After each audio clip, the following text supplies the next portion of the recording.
नमस्ते भाई, क्या हाल चाल, कैसी हो बहन। आज हम बात करने वाले हैं बहुत ही इंपॉर्टेंट चीज़ की, जो कि तुम्हारे अट्रैक्टिवनेस के बेसिस पे तुम्हारा क्या इम्पैक्ट होता है समाज पे, लोगों पे, क्या इंप्रेशन तुम छोड़ते हो, इसके बारे में बात करने वाले हो। कितना इंपॉर्टेंट टॉपिक है, इस पर अभी हम जाते हैं। तो हमें यहाँ पे पहली तुम्हारी न्यूरो साइंस की रिसर्च है। Unattractive job candidates face a disadvantage interviewing for a job. Basically बहुत सारी रिसर्चेज हुई हैं, तुम्हारे सिंपल तुम्हारे प्रीवियस लिटरेचर का तुम्हें ये बता रहे हैं कि employers evaluations are coloured by the candidates physical attractiveness. इस पर काफ़ी तुम्हारा डेटा है बेसिकली कि तुम कैसे दिखते हो एक इंटरव्यू में, इस पर भी बहुत फर्क पड़ता है।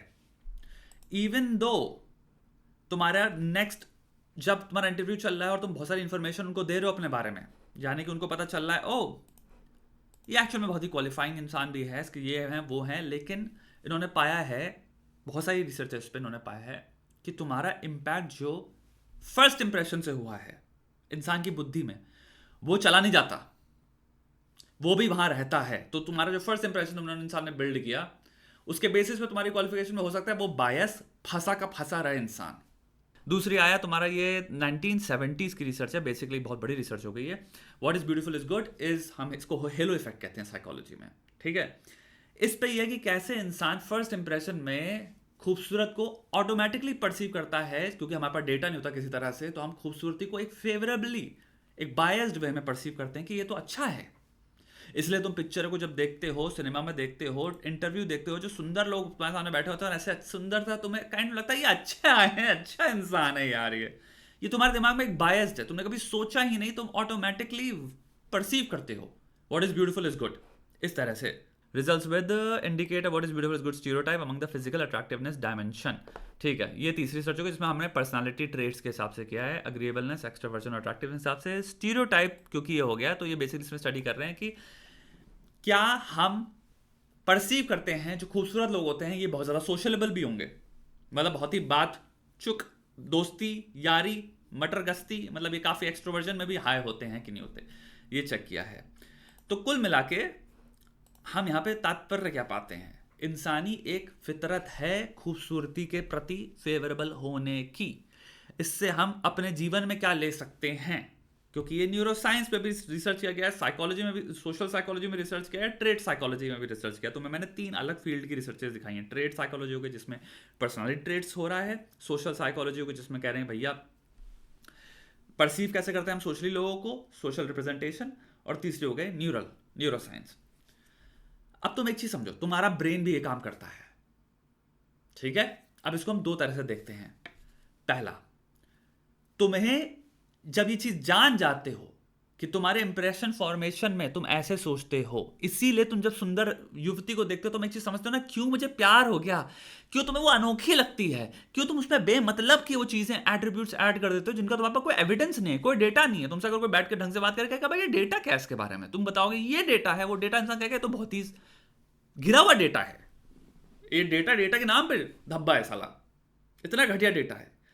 लेकिन हम बायस हो चुके होते हैं इस लेवल पे, क्योंकि अट्रैक्टिवनेस काइंड ऑफ हमारा दिमाग स्टन कर देती है।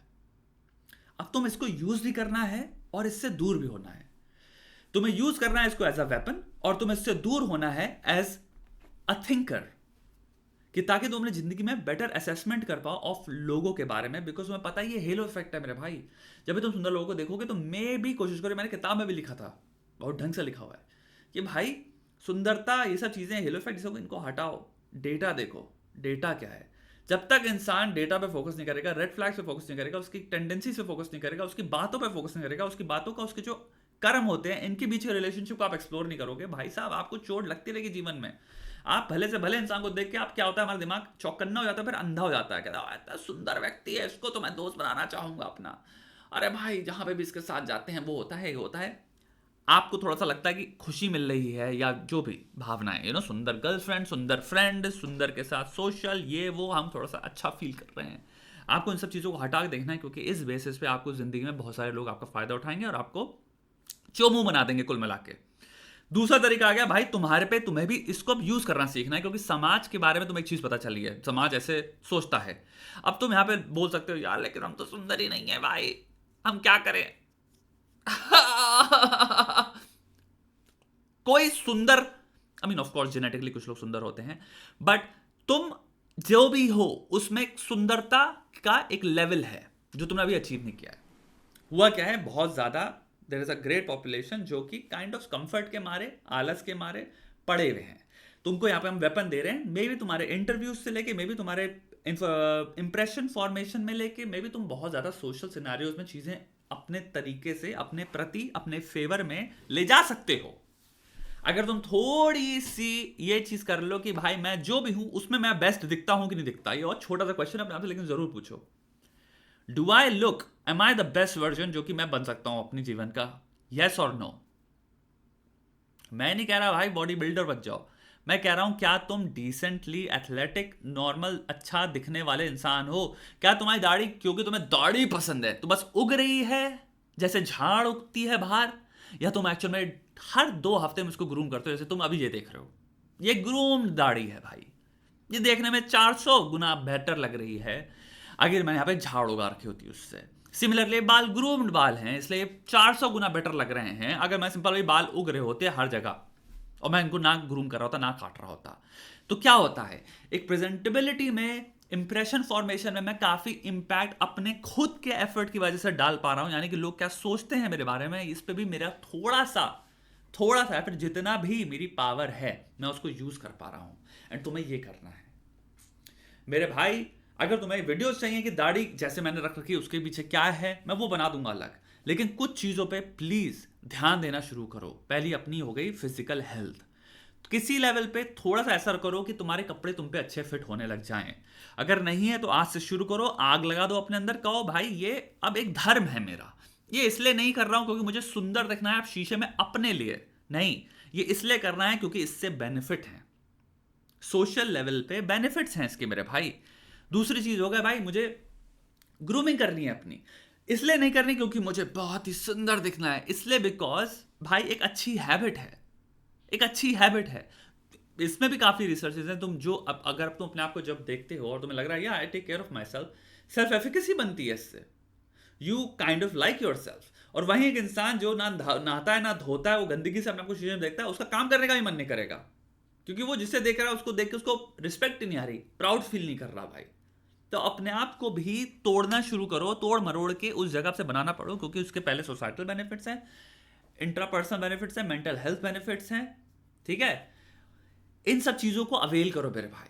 जब साइंस भी बता रही है तुमको भाई इसके बेनिफिट्स हैं, तो प्लीज इनमें पीछे मत बैठो, अपनी सेल्फिशनेस को यहां पे टारगेट करो। समझो कि भाई जॉब इंटरव्यू से लेके इवन, मैं तो इतनी रिसर्चेस दिखा सकता हूँ, इसमें कोई हद नहीं है, जो कि कह रही है कि इवन प्रमोशंस में फर्क पड़ता है। बिकॉज ये तुम what is beautiful is good phenomena को तुम कहीं भी लगा लो ना, हर स्तर पे लग रहा है, तो तुम्हें अच्छे कपड़े पहनना तुम्हारा धर्म बनता है, अपने आप को अच्छी तरह से रखना तुम्हारा धर्म बनता है। तो तुम्हारे को कह रहे हो ना, how to be attractive in 90 seconds, कुछ नहीं है, इंप्रेशन फॉर्मेशन पे आ गए हम। पहले इसको हम 2 तरह से ही देखेंगे, पहला हो गया how to be attractive in 90 seconds, ये जो है तुम्हें दिख रहा है, मैं झड़िल्ला हूं अगर देखने में, तो मैं अपना बेस्ट क्या कर रहा हूं, मैं अपने बाल सही कर रखे हैं, अपनी दाढ़ी को मैंने वो कर रखा है, मैंने कपड़े इतने अच्छे पहन रखे हैं कि अगर मैं रूम में एंटर कर रहा हूं तो और मैं बैठ रहा हूं तो मेरा जो असेसमेंट होगा, इंप्रेशन फॉर्मेशन होगा, वो नेगेटिव में नहीं जाएगा, हो सकता है न्यूट्रल हो और हो सकता है पॉजिटिव हो, और दोनों पॉजिटिव और न्यूट्रल में मैं खेल ले जाऊंगा, बाकी अपनी एबिलिटीज के हिसाब से वहां पे मैं डोमिनेट मार ले जाऊंगा। अब आया दूसरी चीज मेरे भाई, तुमको 90 सेकंड में इंप्रेस नहीं होना किसी से, समझे? डेटा का पॉइंट यही है कि तुम्हें वो बता रहा है ये फैलेसी है भाई, ये सोचना ही इसमें फैलेसी है, दिस इज या।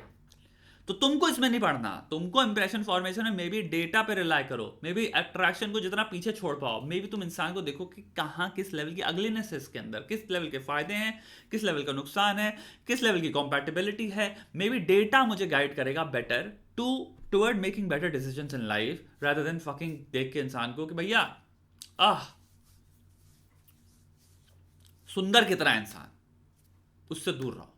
सुंदर होगा अच्छी बात है, हाथ जोड़ो, ठीक है भाई, लेकिन अपने दिमाग में जो ये हेलो इफेक्ट ऑन हो रहा है इसको बंद करना स्टार्ट करो, और उसका स्टार्टिंग नॉलेज है, और नॉलेज तुम्हें हम दे रहे हैं, तो नॉलेज जितनी खाते जाओ और नॉलेज के हिसाब से अपना बिहेवियर मॉड्यूलेट करते चले जाओ मेरे भाई, ठीक है? चलो।